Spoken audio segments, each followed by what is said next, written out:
दोस्तों नमस्कार, प्रखर आस्था देख रहे हैं आप। मैं हूं विमलेश शुक्ल। हमारे साथ मौजूद हैं सत्येंद्र नाथ पांडे जी। बहुत सारे विषयों पर इन्होंने गहन अध्ययन किया है, बहुत सारी इन्होंने बहुत नज़दीक से चीज़ों को देखा है और जो जाना है उसी पर नपे तुले शब्दों में नपी तुली बात करते हैं।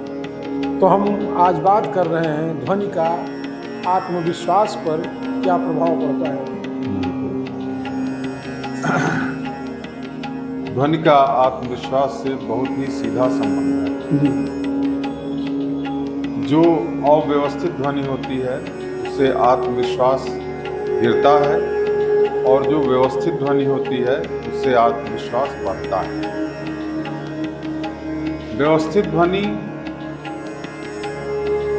जैसे कि बहुत ही मधुर संगीत जी, यह सब लोगों का अनुभव है कि जब बहुत ही मधुर संगीत वो सुनते हैं जी, तो उनका आत्मविश्वास बढ़ता है और उनका मूड अच्छा हो जाता है, उनकी मन स्थिति सकारात्मक हो जाती है, उनके अंदर प्रेम, सद्भाव और आत्मीयता का विकास होता है और एक जो ऐसी भावना विकसित होती है जिसमें उन्हें लगता है कि संसार की वे वस्तुएं जो उन्हें अच्छी नहीं लग रही थी, नीरस लग रही थी, बेजान लग रही थी, उनमें जैसे कि एक आत्मा आ जाती है, एक रस आने लगता है और सब कुछ मित्रवत लगता है। तो संगीत क्या है? संगीत एक तरह की बहुत ही व्यवस्थित ध्वनि रचना है। जी, रागों के बारे में हम लोग जानते ही हैं कि राग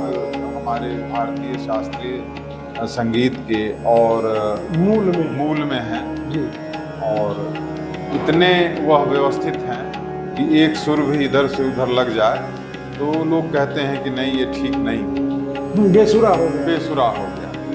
और इस पे बहुत ही प्राचीन काल से काम हुआ है। भारत के मनुष्यों ने बहुत ही काम किया है। पूरा का पूरा सामवेद हमारा जो है वो इसी पे आधारित है, ध्वनि पे ही और संगीत पे।